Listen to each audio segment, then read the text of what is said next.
This episode of What the Tech is brought to you by Casper, an online retailer of premium mattresses for a fraction of the price, because everyone deserves a great night's sleep. Get $50 off any mattress purchase by visiting casper.com/Andrew and enter promo code Andrew at checkout. Terms and conditions apply. What the tech?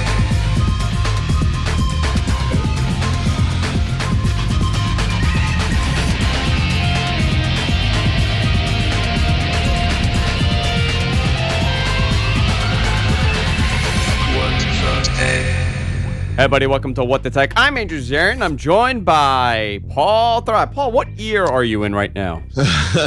What country am I in? What country and what year is it where you are? You reminded me I had to reboot my computer, which means I don't have the show notes anymore. Paul's video has decided, Skype has decided that it will no longer work in 1080p for Paul. And the way that Skype works, you can't tell Skype, hey, listen, I don't want to send 1080p if it's not working. I want to send 720p. We've done updates. We spent about 15 minutes trying to get it to work. For all the people watching that will say this is unwatchable, I recommend you skip this week because Paul's video is this, and there's nothing we could do today. There's really nothing we could do about your video today. It's really strange. Isn't that amazing, though? Like, I mean, are we really surprised at this point that Skype would be doing something like this? You know, I'm not, and it was so stable for so long. I really think they had like gotten it together for a while, right? And I'm not talking about the issues that people have where, you know, they're bandwidth challenged or their computers are old and they're complaining about drop-offs and all these other issues, right? Like there are issues that happen, and most of the time it's on the user side. This is not on the user side. This is a problem with an update. They put out an update. It ironically broke Skype. Probably trying to fix something like this. Yeah, probably trying to fix it. Well, what it was trying to fix, and I'm sure of this, is that the last update that they put out, if you were on a different version number, right? Like if you were on 722.85100, okay? I love that you're keeping this in your head. Oh, I have to. I have to know all this stuff because Yep. I sleep and I dream of this all day long. All night. I'm just having nightmares of Skype revision numbers. If you have 722.85100 and you have 722.00108, they will not work properly together. Every time it tries to go HD, the video totally freezes. Which version do you have? I have 722.00108.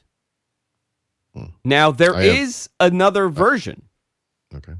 It is 85108. I have 722.0.108. 0.1. Yeah, that is the one that I have. Apparently, there is an updated version. Only some people have received it via Skype Updater. And I guarantee you, it is to correct this problem.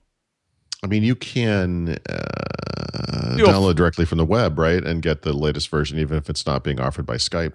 I guess so. Yeah, you can. Yeah, you could do that. We're just going to talk about Skype version numbers at this point. You know what my all-time favorite was? If we're going to do that, I'm going to start drinking because Skype requires this. You know, Paul, do you remember the days when we had version 4.18.107? Now, that was a phenomenal Skype version. I know people who collect Skype versions. I do too. For this specific reason. I do too. No, I've had to because for a long time, we had to stay on 4.18 or 4.22 because it wouldn't work. Video did not work for us. So we were forced to an older version. So I've memorized all the version numbers that actually worked properly. And I had to have certain people, like if I called Brian Brushwood and I was a guest on his show, I had to uninstall my Skype version and install a different Skype version. It's the most nutty thing ever. It's so tiring. It's too bad. Yeah. Well, here we go. We have another person who has 722.85100, not 85108. Yeah. Guys, send us your emails of Skype version numbers. Look up your Skype version number right now. Appreciated. Screenshots and version numbers, just tweet it to us. I just want Paul's Twitter page, Paul's Twitter timeline, just flooded with Skype version numbers. Right. That'll really get the show going. Guys, we're going to talk about a lot today. So again, once again, Paul's video is going to be a little choppy today, but it is what it is. The audio is fine. I mean, that's a plus, right? At least you could hear us. At least you could hear us. Mm. Paul, how you doing? I didn't ask you. I don't remember if you asked me. I'm okay. Okay, I'm that's pretty good. good. That's good. Pretty good. That's good. We have a I'm lot going to to add talk something about. to the Yeah. show notes. Oh, Sorry, I see it right now, and that's a very good topic for today. While Paul adds that to the show notes, I'm going to thank Yes. our sponsor, and it's a sponsor that we've been discussing for a long time. Paul has one. I have one. I just got my father-in-law to buy one, and that's a Casper mattress. The Casper is unbelievable. We've been talking about them for a while, and they have a great deal for you guys. If you go to Casper, save an additional $50 off any mattress by using the code Andrew, using the promo code Andrew at checkout, or go to Casper.com/Andrew. Now, my father-in-law just had surgery. He had he had a whole bunch of issues. He broke his leg, and just a disaster. And he bought this mattress, same exact thing as me. He bought this mattress because he thought, okay, you know what? I'm going to be laid out anyway, so might as well get something nice. He spent all this money on this mattress, and he absolutely hates it. My mother-in-law loves it, but he absolutely hates it because it is way too soft for him. And I told him, I'm like, listen, why didn't you get a Casper? He's like, I don't know anything about Casper. And I went through the whole thing with him. And I sold him a Casper mattress. So, guys, Casper, if you're watching this, count that as a sale for me because he's ordering one. I think he probably did it already. This was on Saturday when I saw him. The great thing about them is that they have a great technology. It's latex and memory foam combined. They also do a 100-night trial. Some guys do 75 nights. Some companies do a month. They're giving you 100 nights to sleep on this thing. And guess what? If you don't like it, they take it right back. It's unbelievable. Casper.com/Andrew. Get $50 off your purchase when you use the promo code Andrew at checkout, or go to Casper.com/Andrew. I absolutely love these guys. I have to buy one for the guest room now because I have a mattress on the guest room, and I'm not a big fan of it. I had to sleep in it a couple weeks ago. My back was killing me, and I was sick, and Jess didn't want me near the baby, so I went and I slept in the guest room, and it was terrible. So I think I'm going to order a Casper for the guest room. Casper.com/Andrew. I want to thank them for supporting the show. Of course, supporting the GFK network. So, Paul. Yes. You're still in the past, huh? I guess so. You got your Intel webcam from 1999. Yeah. A lot's happening today. I have a couple topics here, but you added something to the notes that I totally overlooked when I was writing the notes, and that's the terrible numbers for PC sales. Yeah, I mean, like worse than expected. Yeah, it's terrible. plummeting. Yeah, it's plummeting at this point. It's been plummeting for a while, but we keep expecting it to slow down. I mean, we've had a couple of quarters where it was almost flat. I think over Christmas last year it was the holiday quarter, and it's like, okay, positive trend. Nope, it's right off a cliff.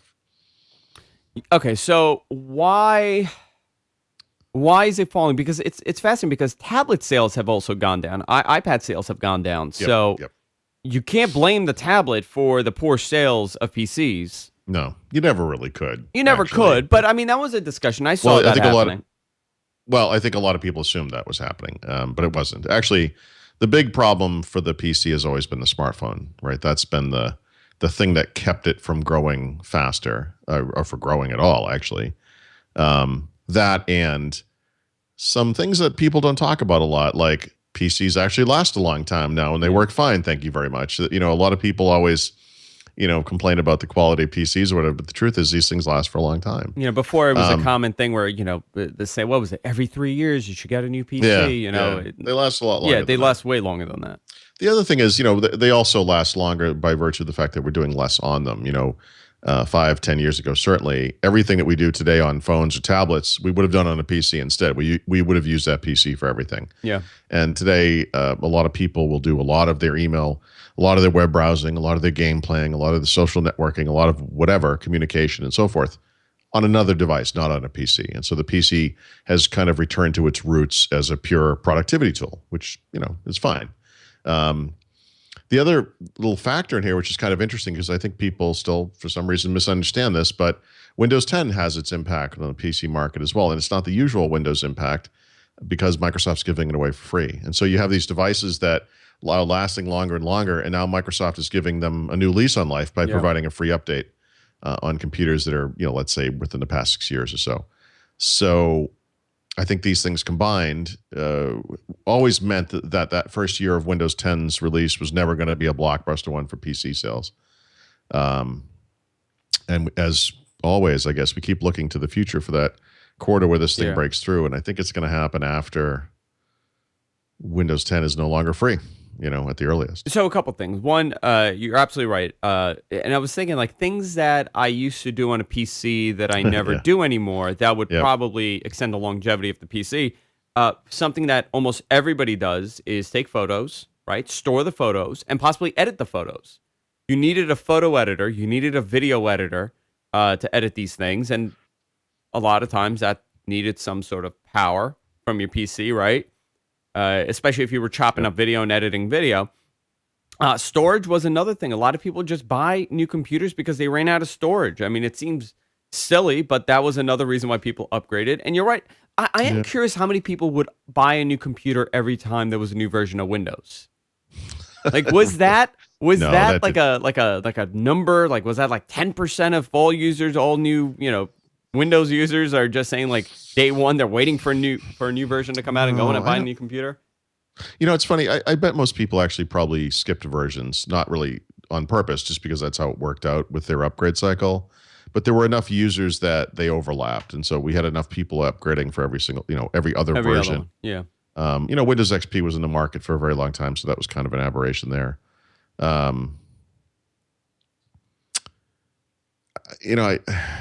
don't. I mean, it's just kind of evolved. I mean, I think the problem here is we don't know where the bottom is. The market, which was getting very close to 400 million units per year, is like, well, 300 million units is still really strong. Was 400 the peak? Was that? Yeah, almost. I think it didn't quite hit 400. 378 somewhere in there, I think. Well, how do you feel about 250? I mean, where is the most significant fall when we talk? These are global sales, obviously. These are global numbers, right? Yes. Yep. So when we see the drop off, is it emerging markets? Is it other international sales? Is it all around? I would imagine emerging market sales would have plummeted because you don't need a computer. Yep. Yeah. And not only do you not need a computer, but there's this group of people coming up in the world who will never need a computer or won't need one until they're in the workforce, maybe, and it's something that their job supplies. In emerging markets. And that's really that's why I said the thing about the smartphone earlier. The smartphone has replaced the tablet as well. And it really doesn't have a lot to do with screen size. There's always, it's sort of weird, like these goofy things that we all sort of believe, like phablets, made the tablet, not really. In emerging markets, depending on the market you're talking about, actually most of those phones have pretty small screens, it's just what they have. It's, and I think when you're out in the world, it's like we can, in a first world country like the United States, we can walk around with our jewel encrusted gigantic iPhone cases and, driving our Teslas and whatnot. But, like out in the real world, pocketability is more important and price is extremely important. And it's a different kind of a market. And so as smartphones have evolved, they can do more and more. Raleigh Rob in our chat room, if you're watching live, you could join the chat, say hello to us. He says, I believe netbook sales artificially inflated the PC sales. With smartphones and tablets replacing netbooks, PC sales returned to the level that they probably should have been at. I think that definitely played a factor in this.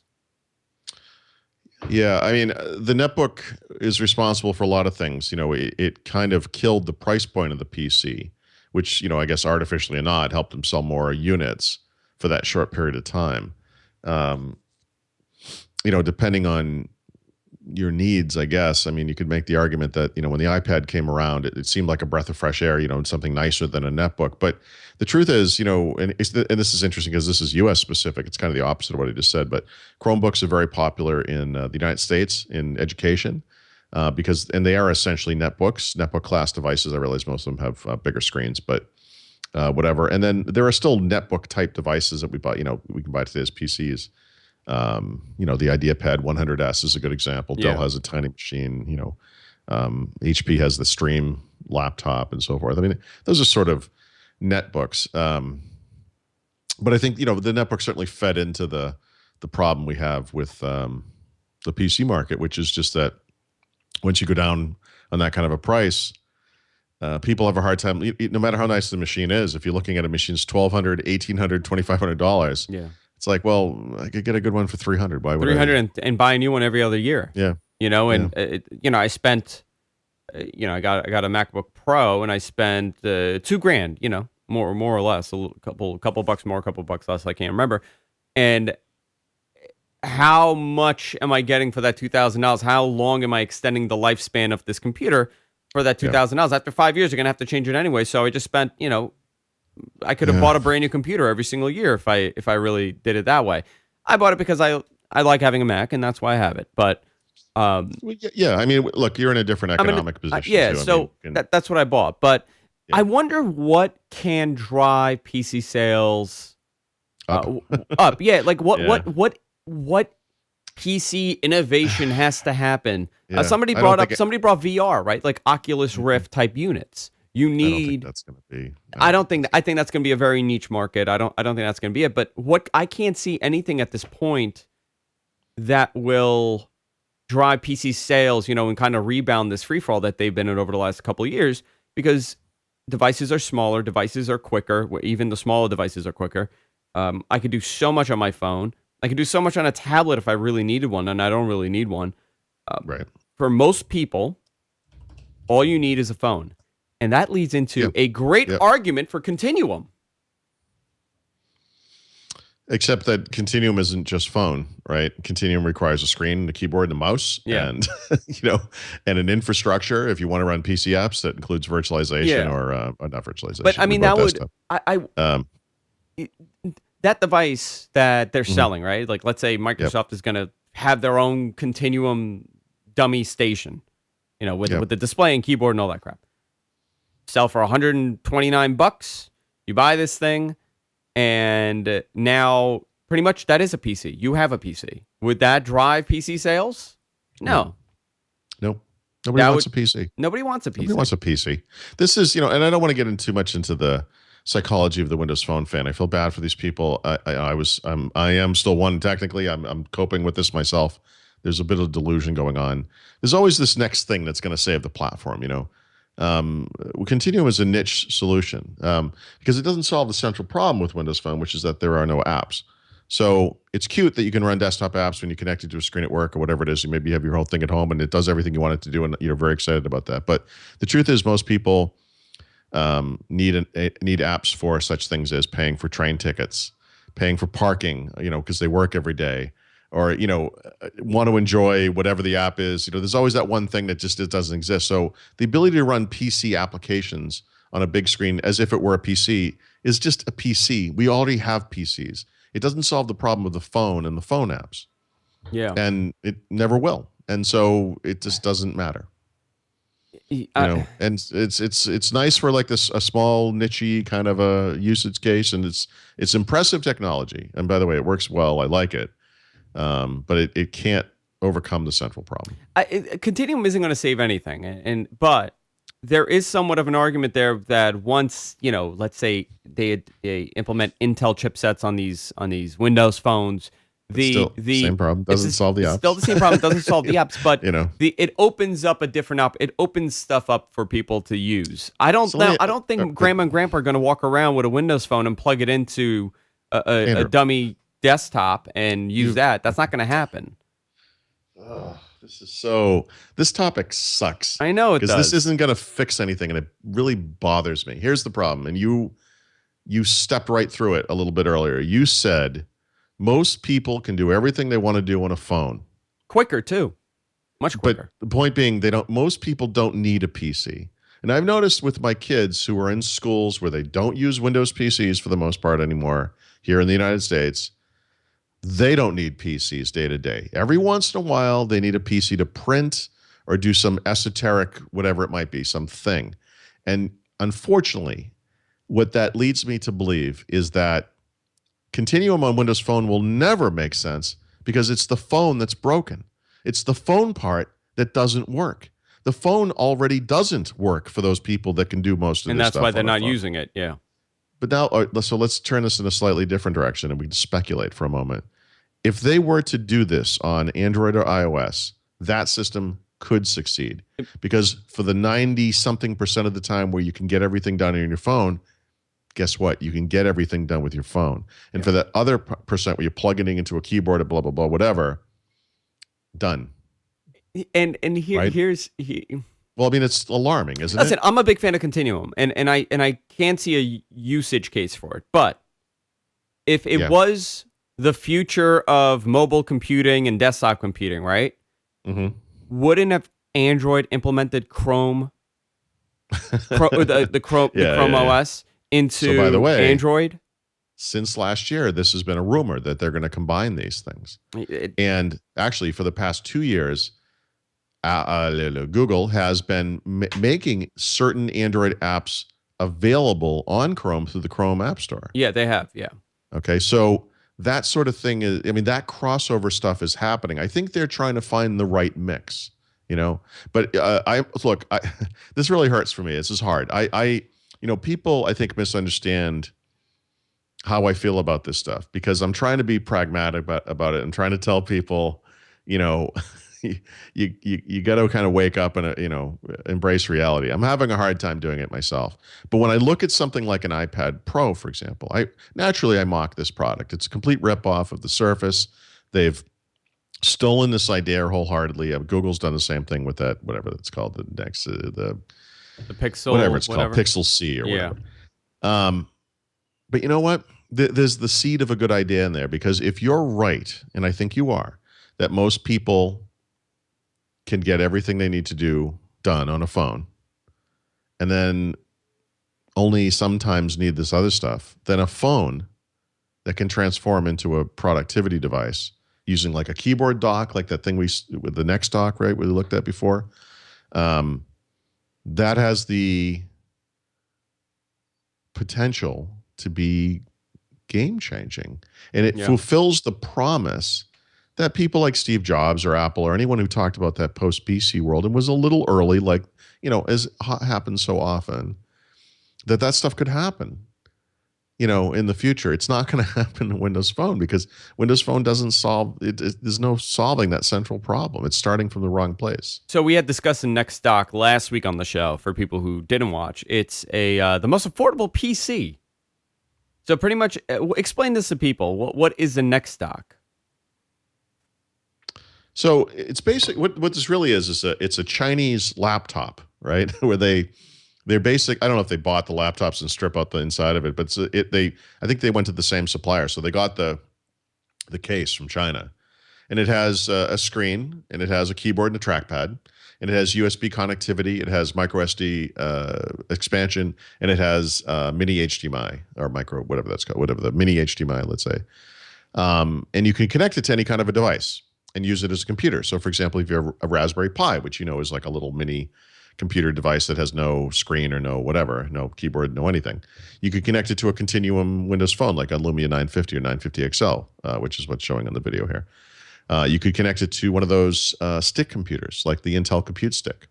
You could connect it to the Kangaroo PC, which, by the way, has its own battery too. Yeah. And this is interesting. The only flaw in this plan is if you're going to carry that thing, why not just carry a computer? Why not just carry a computer? Yeah.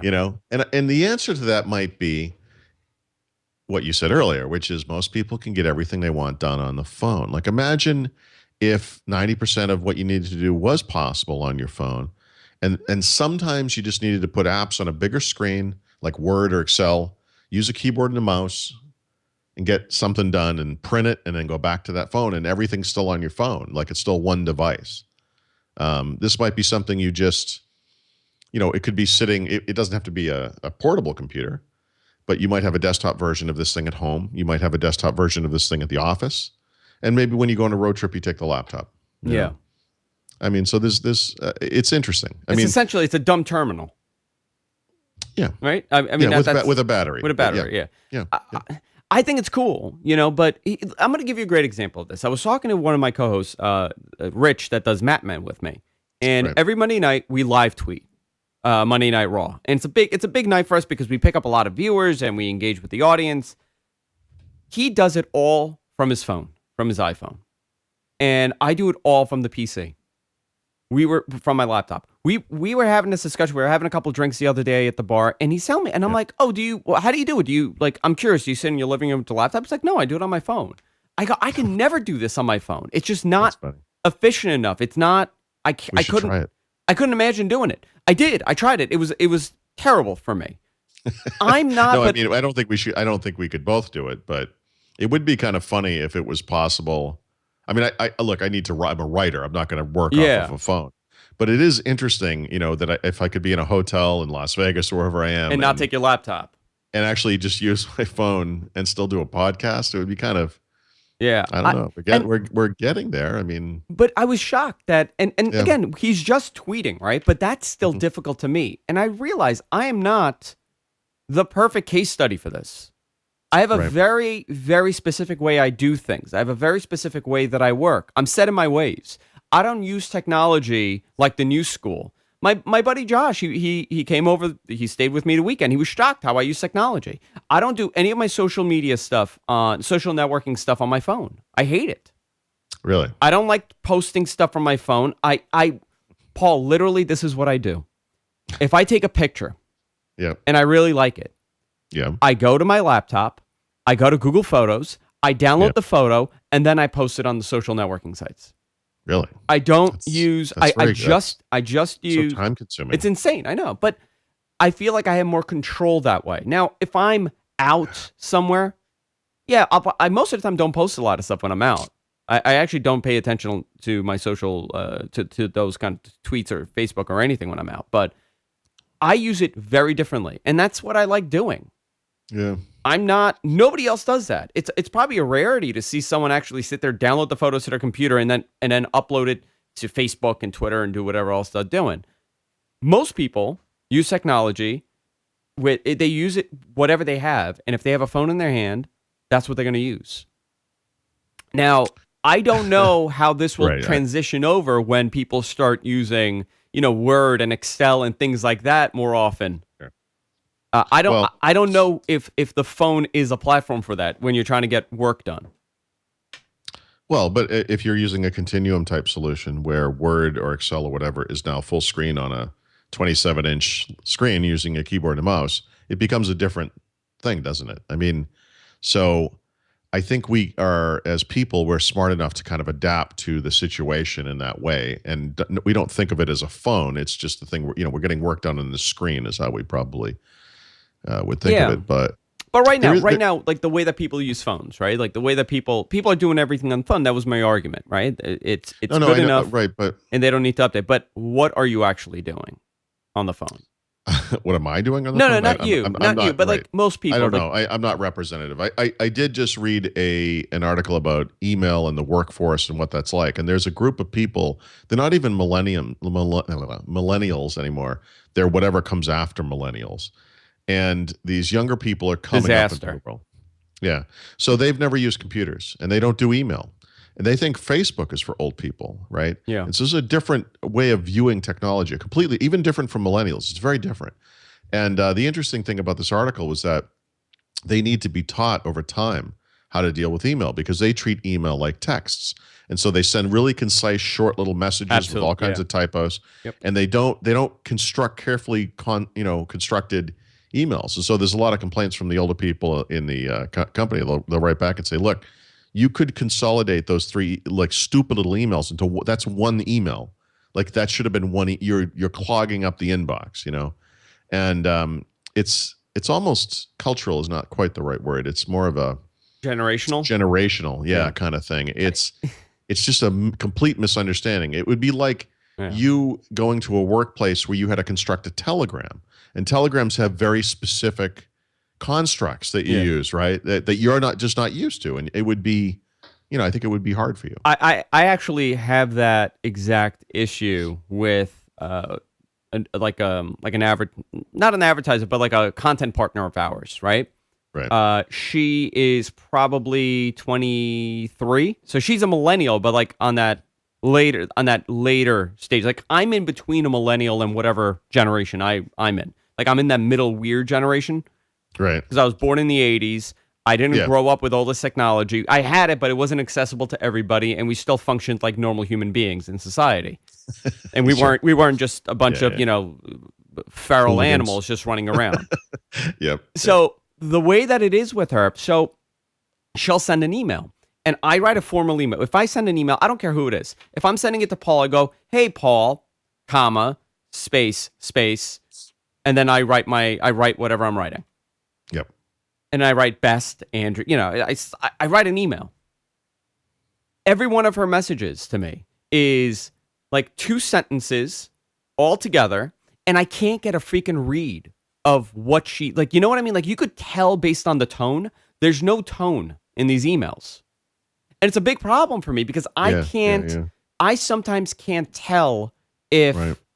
they're upset with me, if they're happy with me. There's zero tone, and it's exactly like you would get from a text message. But with a text message, you go back and forth and you get the read. You could kind of figure out because you constantly talk to It's someone via interactive. text. Yeah. It is interactive.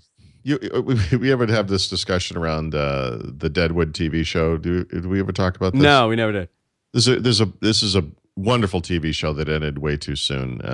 It takes place in the 1800s. It's in the Dakota territories before they became part of the United States, and the people in it were real people. Obviously, the events are dramatized. The situations are real. The history is real. And there's a guy who kind of runs the town. He's almost like a mobster kind of thing, and he's sitting up on his roof, looking out at the town, drinking his coffee. And out in the Badlands out there are telephone poles coming toward what we now call telephone poles, coming toward the town. And so his kind of first in command comes up and he's like, "What's going on over there?" And he's like, "Oh, that's the telegraph." And he's like, "What's the telegraph?" And he kind of explains it to him. He's like, you can communicate instantly. And Yeah.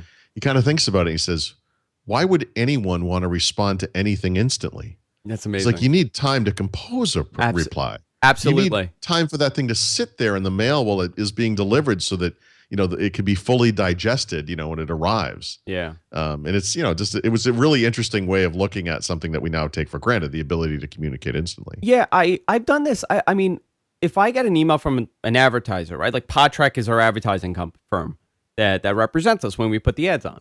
Yep. And I'll get an email if I'm at, let's say, 3:00 in the afternoon. I'm done with shows. I'm sitting down. I'm having lunch, or I'm having a drink, and I got an email, and I'll go, "Oh, Jess, I got an email from so and so from the company." He goes, "Oh, you should write back." I'm like, "No, what am I, nuts? Why would I?"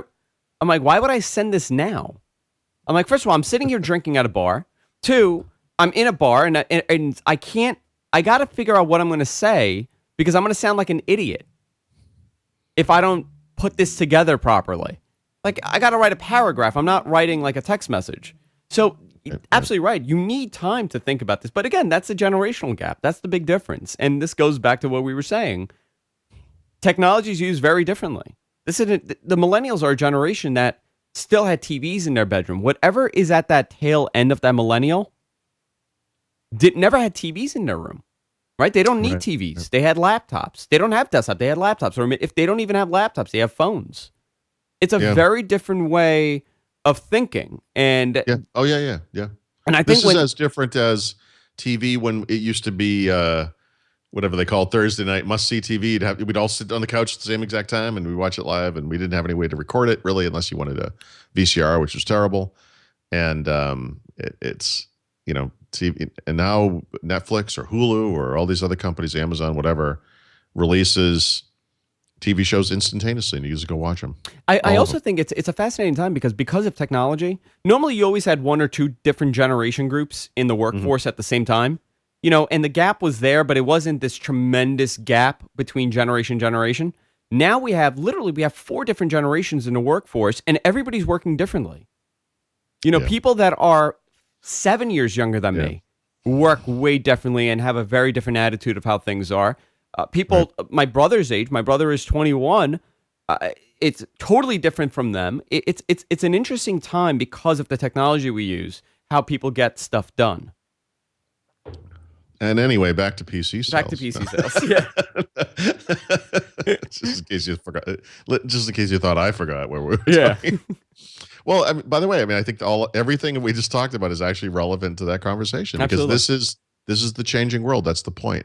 And there are these weird half steps because, the iPad comes out and it's like, oh, it's going to kill the PC. And it's like, no, not exactly.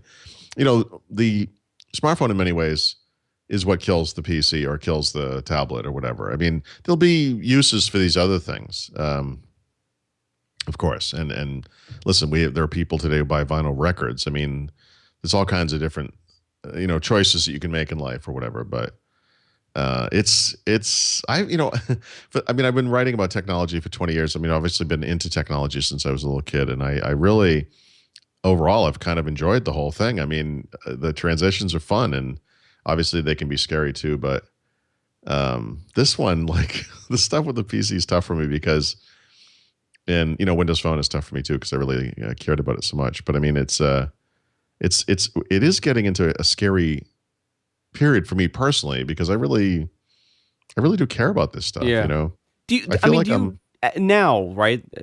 We're in almost second quarter of 2016, and we've always said, well, Windows Phone is not going to go away. Windows 10 Mobile is not going away. Can you see it going away?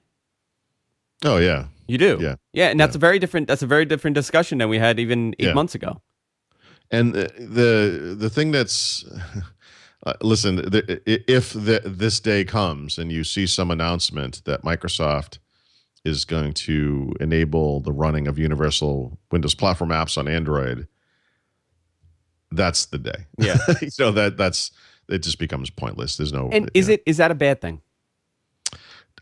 No, and that's the thing. And listen, and when I say no, this is me, convincing myself, because again, as an enthusiast, as someone who really loves this stuff is hard for me. But we, and I mean I mean all of us collectively, we people who are technology enthusiasts, we sometimes get wrapped up in the wrong stuff, and we sometimes care too much about the stuff that isn't the point, and it's just true with technology in general, that technology is not the end, it's the means to the end, right? I mean, we get so excited by the shape of an iPhone or the materials used in an X1 carbon, ThinkPad or whatever it might be. I mean, ultimately, we're here to get a job done or to get something done or accomplish something or whatever it is, and that's the point. It's kind of like the experience versus the thing, and we just focus, I think, too much on the wrong stuff. I do it too. I do it. I mean, I don't like people do it. I mean, I do it. I think a lot of it is us versus them, right? And it may, for some people, it may look as if it's a defeat. We lost. Well, it's also a rejection of a decision that you made, and thus it sort of it reflects on you, And we talked about this earlier. I mean, people take things very personally. Like if I say something, I make a joke about Windows Phone today, people are like, screw you, buddy. Like, you can pry this thing out of my dead hands. I don't care if it doesn't have any apps, and it's like, I'm not making fun of you for choosing this thing. I get it. But I mean, I have to speak to sort of a broader audience as well. Like I can't recommend this to other people. I can't recommend this to normal people. I would never. Some guy was like, "Oh, I just bought my wife a Lumia, whatever," and it's like, "Oh, dude, like this is almost abusive in 2016 to make this little claim publicly." Like, yeah, when she tries to get Instagram, and oh no, she loves it because she's got that Stockholm syndrome thing going on. She doesn't know any better. I mean, it's sad, and so I suffer from the same problem. I mean, I think what people maybe don't appreciate is like a lot of what I do is me convincing myself, I don't love Android, this, and I have serious problems with iOS as well. These are not great solutions. I mean, it's just that, in the case of smartphones here, I mean, those are the platforms that have all the apps. They also have 98 point something % of the market. And so, you can be blue in the face claiming that Windows Phone isn't dead all you want. You know who could use a Windows Phone? My father. He uses no apps. Yeah. I get him a smartphone. He sends texts. But you know what? Messages. That's still not okay. So by the way, still not okay. Windows Phone can't handle group text messages. Yeah, that's terrible. With the Windows Phone mail app still doesn't format some things correctly. I mean, like there's still instances, the web browser is terrible. Like you can kind of go down this list of things where it's like, well, I don't need apps. And it's like, it's still not the right thing for you.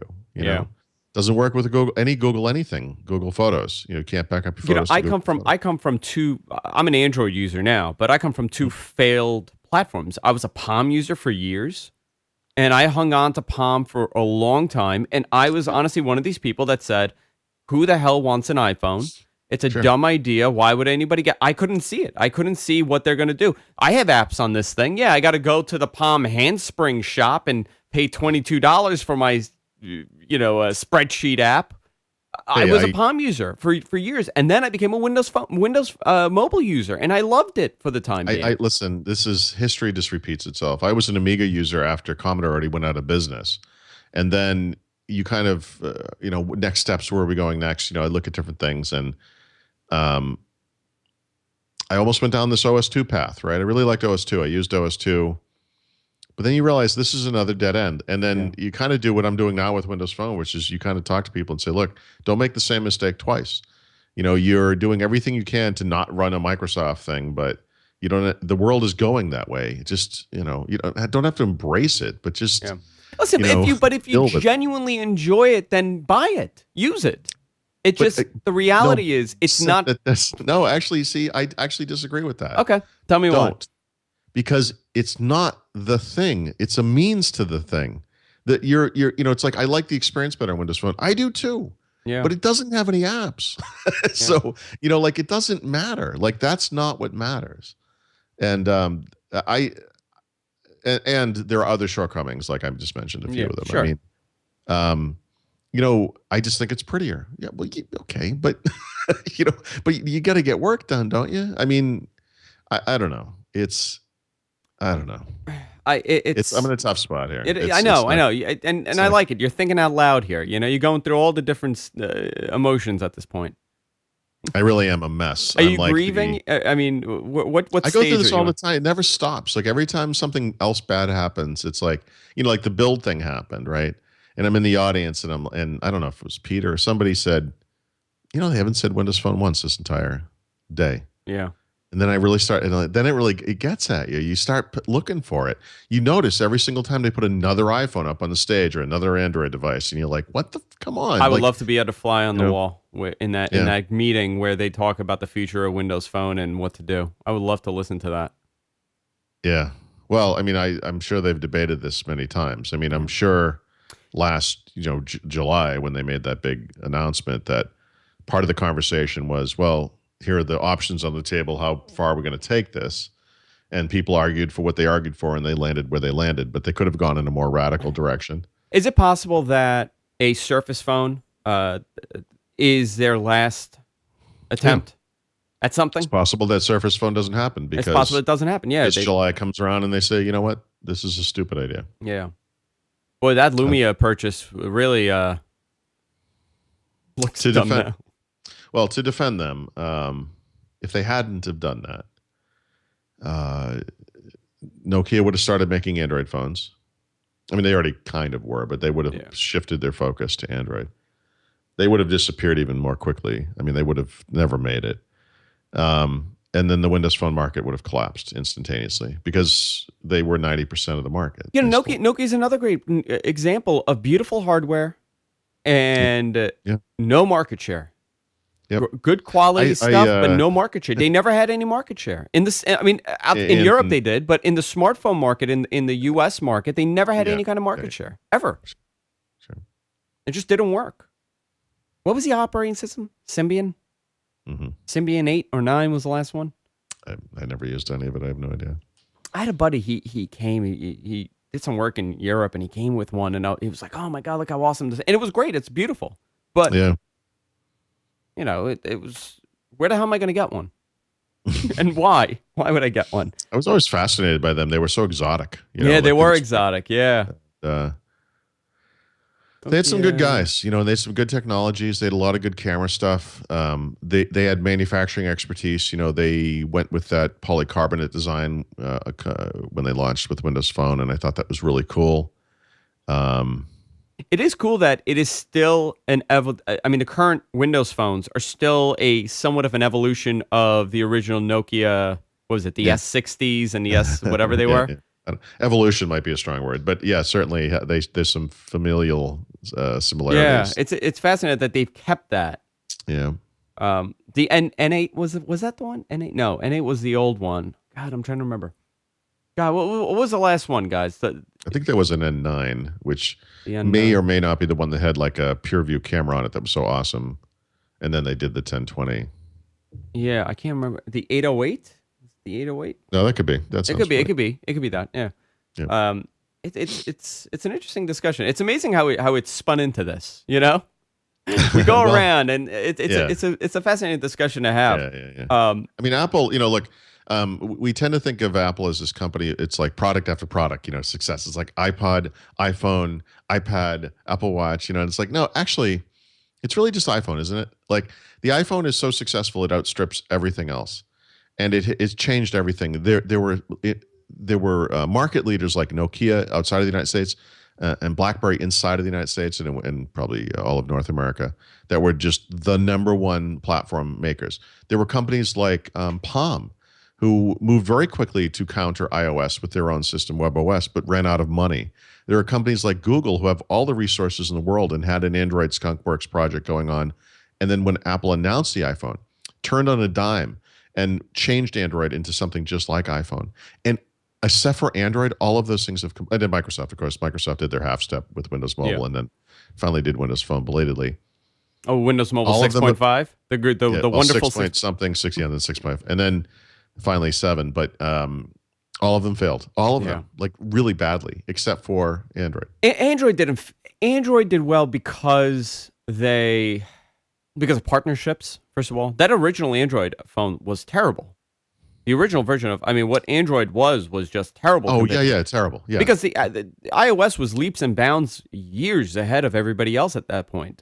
I don't think, you want to talk about a total shocking change to PCs and to the way that we use technology. The iPhone is a great example. We're approaching 10 years, right? Next year will be 10 years of the iPhone. That original iPhone was not great. It really... I have one here. Oh, it's actually I have the original iPhone, and it's funny because it's bulbous and kind of fat, and it's tiny. It sold 6.1 million 6.1 million units. That original iPhone. Did it really? Yeah, 6.1 million units. The 3G, which was the successor, sold. Actually, I don't have a number for this. It sold 1 million units its first weekend, so I don't have its total number of how many units the iPhone 3G sold, but I would imagine it was tremendous. But you're right. But Android did well. You know why? Do you think if Android had linked up, if Google had released the Google phone, right? Yep. And that was it. They followed the Apple method, the way that they're doing things, and they put out a Google phone. Do you think Android would have been as successful as it is today? I don't think so. No. Android's success was everybody taking and overtaking the market. It was purely numbers the first couple of years. It wasn't always going to happen. It being free isn't enough.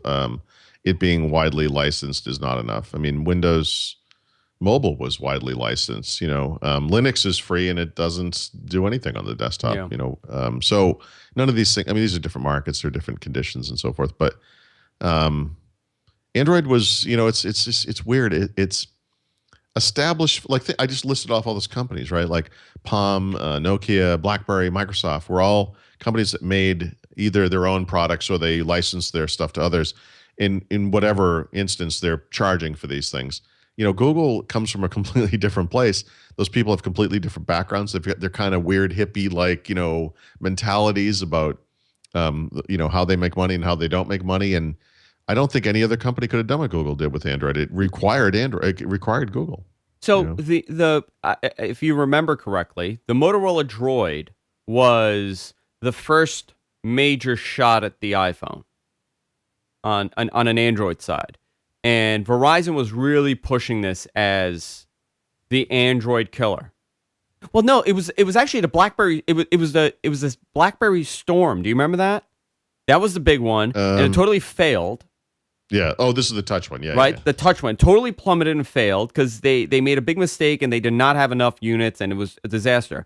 But this phone, the Droid, came out a little over 2 years after the original iPhone. Came out in 2009.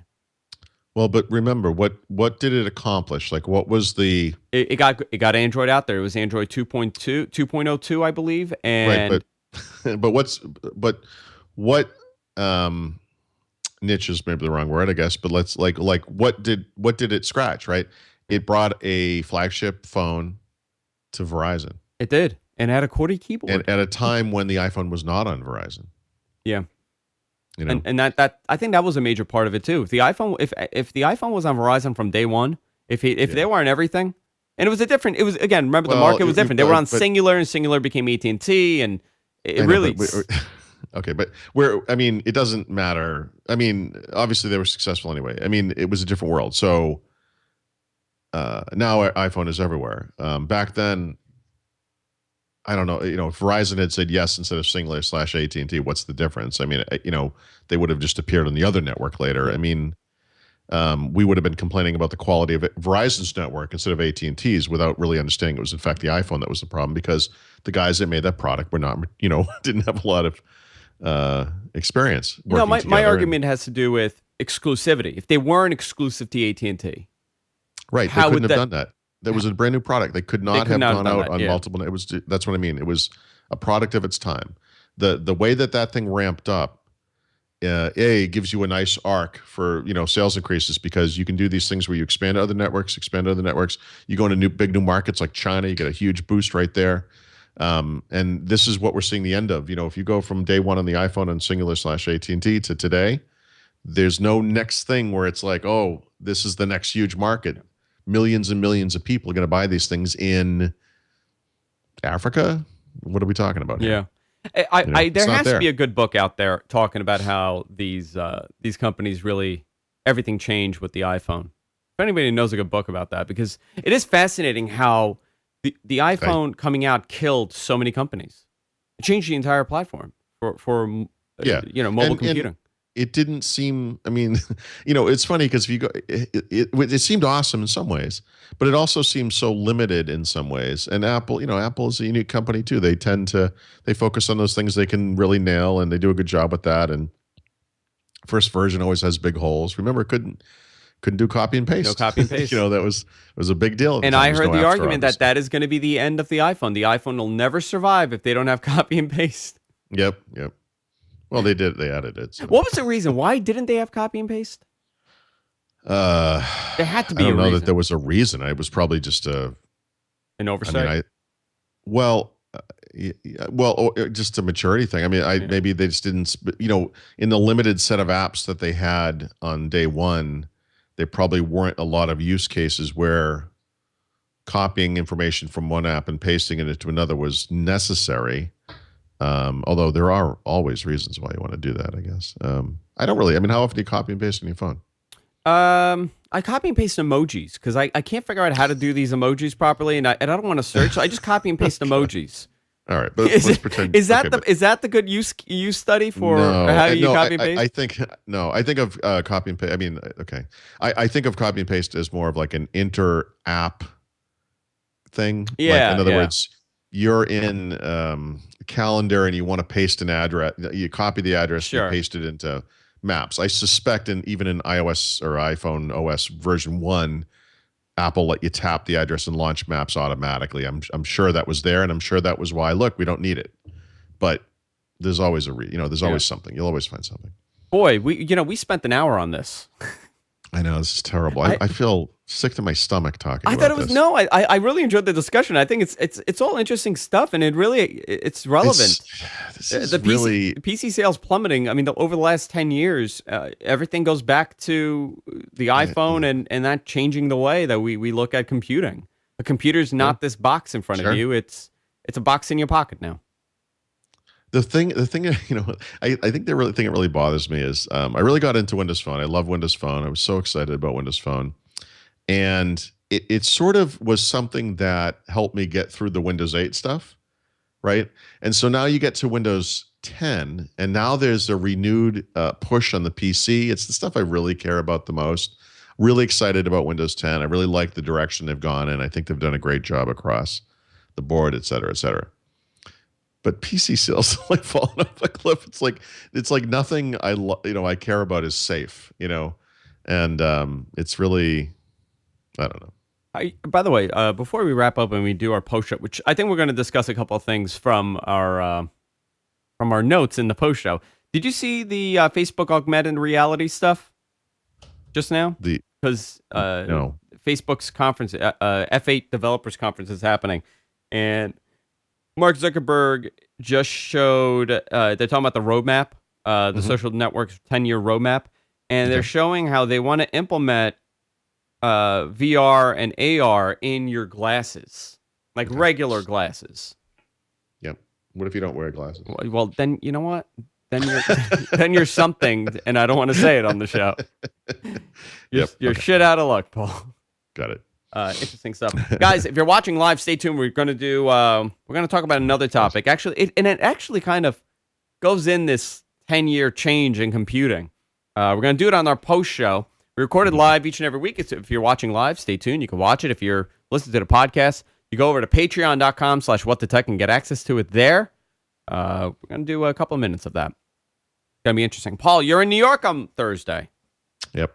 You are, and I'm gonna see you on Thursday. I'm gonna come out. We'll hang out.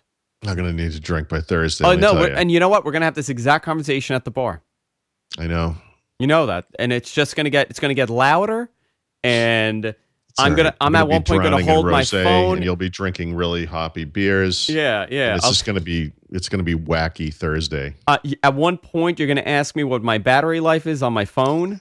Right. I know exactly what we're doing. I've planned out the entire thing. I'm building an Oculus Rift app, and it's just you and I sitting at a bar. It's a panoramic experience. Yeah, it's a panoramic experience. It's just like this fake Paul, and we're just having a conversation. Another thing I missed from Windows Phone. Thanks for reminding me, jerk.